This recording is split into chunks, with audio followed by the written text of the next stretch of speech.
Ô, vai bem? Tá com a segunda parte da música aí Tô. ou a gente põe no fim? Tá aqui. Tá, então vamos lá. Agora vocês vão ouvir Salvador Sobral cantando a segunda parte daquela música. No instante em que te vi, deixei de procurar. Não tinha mais sentido. Se aquilo que buscava e sem saber sonhava era contigo.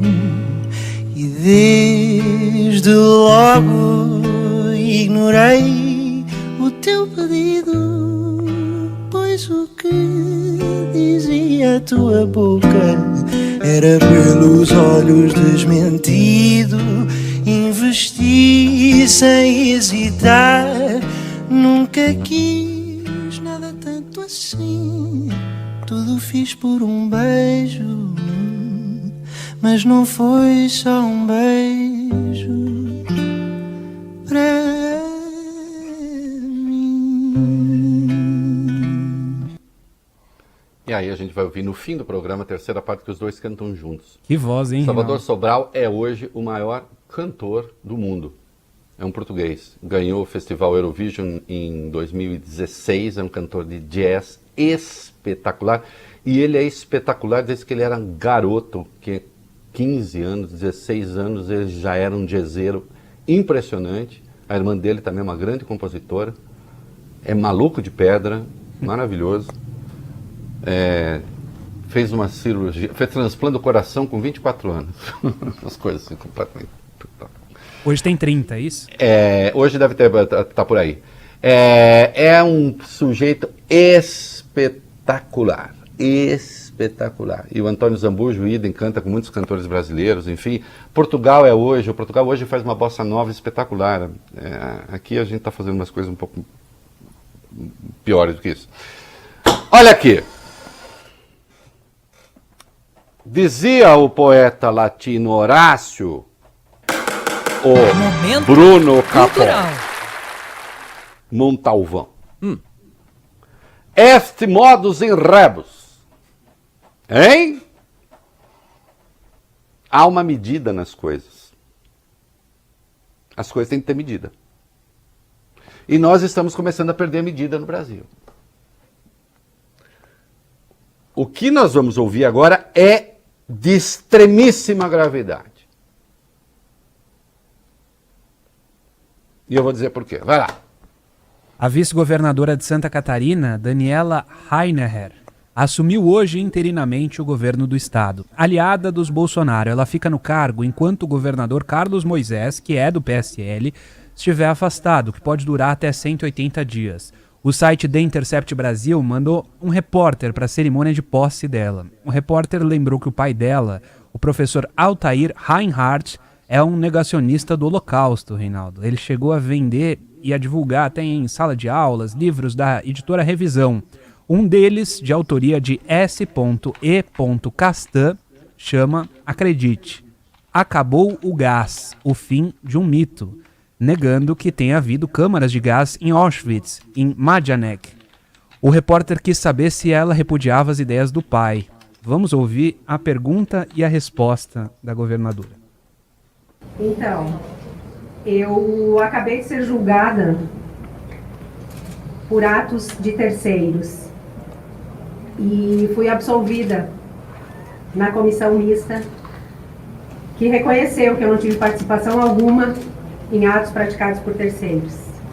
E eu realmente espero, daqui para frente, e em toda a história, ser julgada pelos meus atos, pelas minhas convicções e pela postura que eu sempre tive em tudo que eu fiz.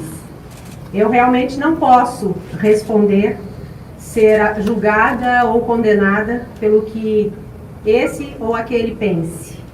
Para um pouquinho aí. Não pode mesmo.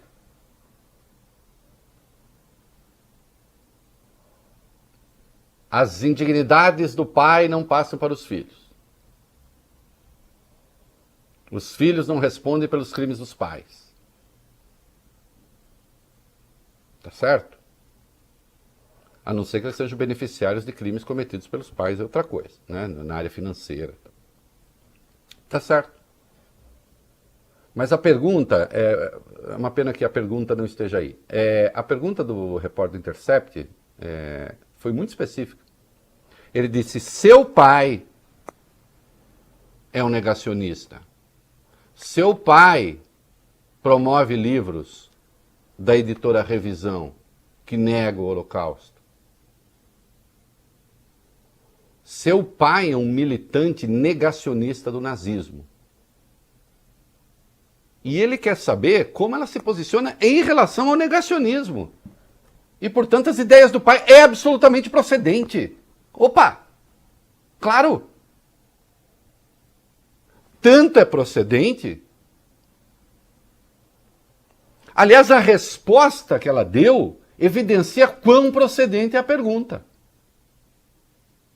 Porque até agora, ela disse que ela não pode responder pelas coisas dos outros. Sim.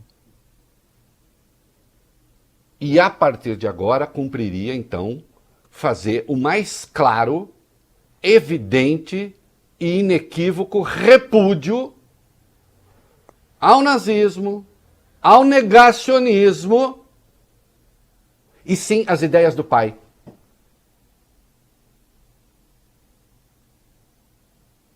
E ela não faz isso. A coisa é muito grave. Nós estamos falando de uma ideologia que eliminou só entre os judeus 6 milhões de pessoas.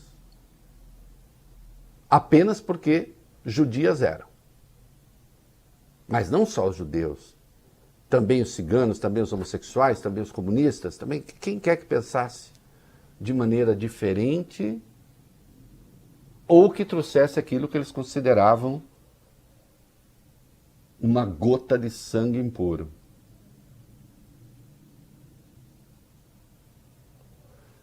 E ela não faz isso, e aí uma coisa muito grave, presta atenção, que ela diz que não faz, inclusive pensando na família. Hein? E o pai dela não é um militante qualquer. O pai dela é ativo, o pai dela foi visitar a casa em que nasceu Hitler. Tira a fotografia, tá aí, em frente à casa, tirando fotografia. Um negacionista convicto. Qual a dificuldade dessa senhora falar que repudia, que acha essas ideias asquerosas?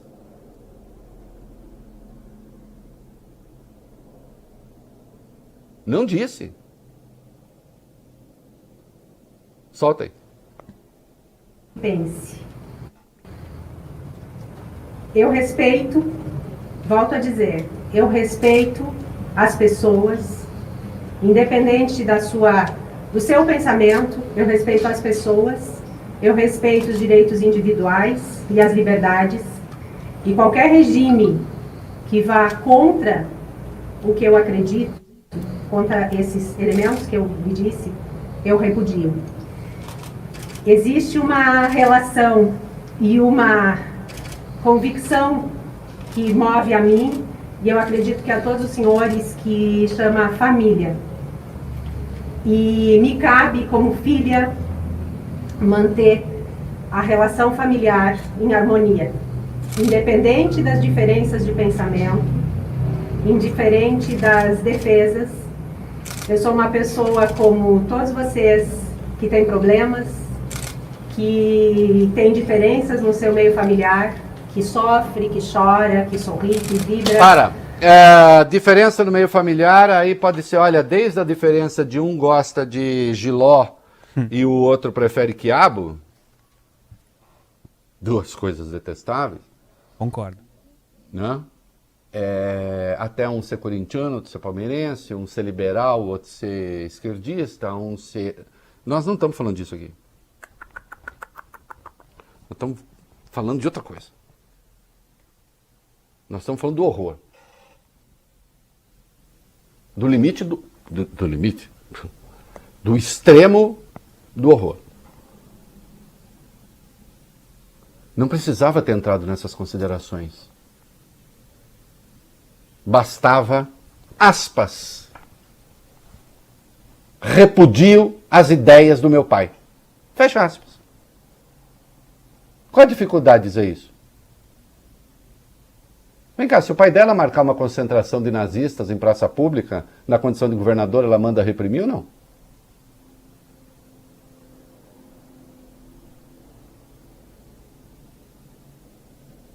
É uma questão. Né? Bastava isso. Repudio as ideias do meu pai. Qual a dificuldade?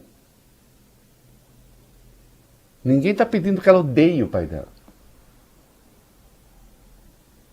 Eu confesso que teria dificuldade de amar um pai nazista, mas aí eu não vou exigir isso de ninguém. Hã? Essa resposta genérica, mais para Rolando Lero da escolinha do professor Raimundo, do que para alguém que vai assumir o governo de um estado?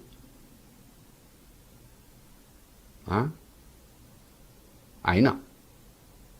Resposta amplamente satisfatória de alguém que assume o governo, aliás, uma situação excepcionalíssima, porque eu considero que o que se fez com o governador ali foi uma espécie de golpe com roupagem de legalidade.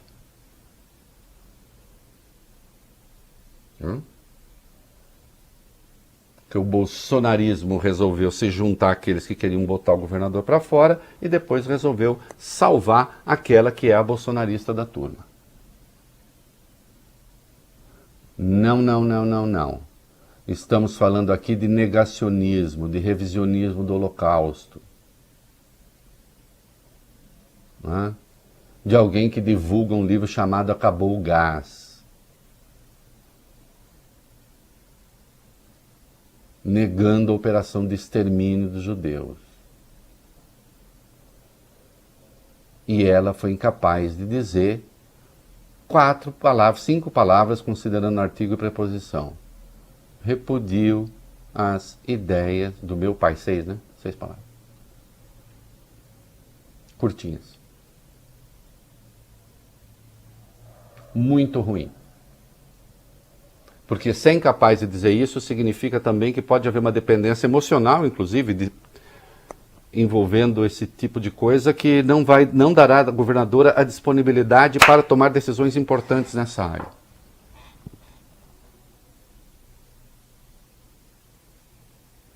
Detestável a sua resposta. Né? Eu estou aqui expressando o meu protesto como humano e na condição de humano aquilo que é de judeu em mim. Porque essa é uma condição humana. Espero que aqueles que, sendo judeus, tenham ouvido isso, tenham percebido a gravidade da resposta. Né? E a senhora fica a dever. Quiser mandar uma nota para cá, dizendo: repudio as ideias do meu pai. Um vídeo, repudio as ideias do meu pai. Né? A gente divulga. E fiz muito mal em dar aquela resposta evasiva. Isso não é brincadeira não, senhor. Quem quer assumir esse cargo aí tem que ter responsabilidade.